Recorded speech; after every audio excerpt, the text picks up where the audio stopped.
எல்லோருக்கும்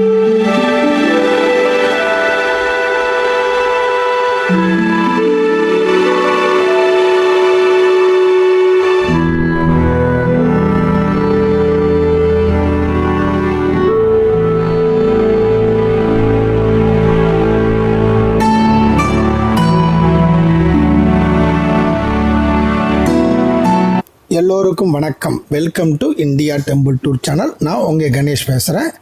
நம்ம சேனலில் பழமையான தலங்களும் அதனுடைய வரலாற்று செய்திகள், அந்த கோயிலுக்கு எப்படி போகிறோம் அப்படிங்கிறதெல்லாம் நம்ம பார்த்துக்கிட்டு வரோம். அந்த வகையில் இந்த வாரம் நம்ம பார்க்க போகிறது ஸ்ரீ தேவபுரீஸ்வரர் கோயில் தேவூர். இந்த கோயிலை பற்றி தான் பார்க்க போகிறோம். இந்த கோயிலை பார்க்குறதுக்கு முன்னாடி என்னுடைய சேனலை இதுவரையும் சப்ஸ்கிரைப் பண்ணாதவங்க கொஞ்சம் சப்ஸ்கிரைப் பண்ணிவிடுங்க. 400க்கும் மேற்பட்ட கோயில்களை பற்றி நான் போட்டிருக்கேன், நீங்கள் போய் பார்க்கலாம். நீங்கள் வாங்க இப்போ இந்த கோயிலை பற்றி பார்க்கலாம். தேவார பாடல் பெற்ற 276 சிவத்தலங்களில் இத்தலமானது 202வது சிவத்தலமாகும். தேவார பாடல் பெற்ற காவேரி தென்கரை சிவத்தலங்களில் 85வது சிவத்தலமாகும். சோழ மன்னன் கட்டிய மாடக்கோயில்களில் இக்கோயிலும் ஒன்று. குபேரன் இக்கோயிலில் வந்து வழிபட்டு அவனது செல்வங்களை பெற்ற தலம். இந்திரன் அவனது இந்திர பதவியை மீண்டும் பெற்ற தலம்.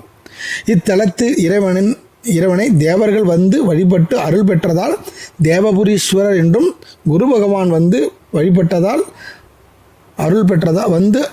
அருள் பெற்றதால் தேவகுருநாதர் என்ற பெயரும் இத்தல இறைவனுக்கு கிடைத்தது. நவகிரகங்களில் தேவகுரு என்று பெயர் பெற்றவர் வியாழ பகவான். அவர் இத்தலத்துக்கு வந்து இத்தலத்தில் விற்றிருக்கும் தட்சிணாமூர்த்தியை வந்து வணங்கியுள்ளார். இதனால் இத்தலத்தில் உள்ள தட்சிணாமூர்த்திக்கு தேவகுருநாதர் என்ற பெயருடன் விளங்குகிறார். இவருக்கு கீழே பார்த்தீங்கன்னா முயலகன் இல்லை. தலவிருட்சமான அந்த கோயிலில் அது ரொம்ப விசேஷம். இது வந்து கல்லிலே வளரும் அதிசய வாழை மரமாகும். இது வெள் வாழை என்ற வகையை சார்ந்தது.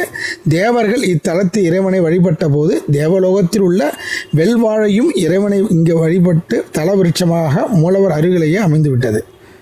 இந்த வாழை மரத்துக்கு இன்றும் நீர் ஊற்றுவது இல்லை. கருங்கல்லால் ஆன கட்டுமலையில் வளர்வது இந்த தல விருட்சத்தின் தெய்வீக தன்மையை காட்டுகிறது. கல்லில் வளர்வதால் இவ்வாழை மரம் கல்வாழை என்று அழைக்கப்படுகிறது.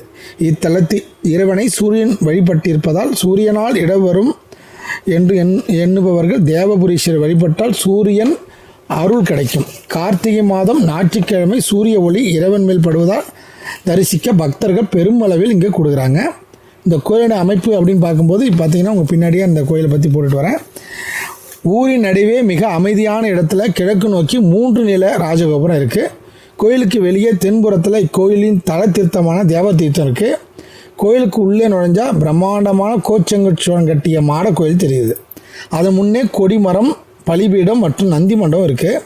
கட்டுமலையின் அடிவாரத்தில் இந்திரன், முருகன், விநாயகர் சன்னதிகள் அருகருகே இருக்கிறது. கீழே உள் சுற்றில் பார்த்தீங்கன்னா 63 வலம்புரி விநாயகர், சுப்பிரமணியர், அகல்ய வழிபட்ட லிங்கம், மகாலட்சுமி முதலிய சன்னதிகள் இருக்கின்றன. நடராச சபை தனியாக அழகாக இருக்கிறதுங்க. இடதுபுறத்தில் கட்டுமலையின் மேலே செல்ல படிக்கட்டுகள் உள்ளன. மேலே ஏறி சென்றால் கௌதமர் வழிபட்ட லிங்கம், சோமஸ்கந்தர், நவகிரகம் ஆகியவற்றை காணலாம். மூலவர் தேவபுரீஸ்வரர் பெரிய சதுர ஆவுடையாரில் இருக்கிறார். இரவி மதுரபாஷினி நின்ற திருகோலத்தில் நமக்கு அருள் பாலிக்கிறார். இருவரும் வந்து கிழக்கு நோக்கி அருள் பாலிக்கிறார்கள். கருவறை கோஷ்டத்தில் விநாயகர், தட்சிணாமூர்த்தி, பிரம்மா, மகாவிஷ்ணு மற்றும் துர்க்கை இருக்கிறாங்க. குபேரனுக்கு பட்டம் வழங்கப்பட்ட ஸ்தலம் இது. செல்வம் வளரவும் இழந்த செல்வத்தை மீண்டும் பெறவும் இத்தலத்தை இறைவனை வழிபட்டால் குபேரனுக்கு சமமான செல்வத்தை நம்ம பெறலாம்.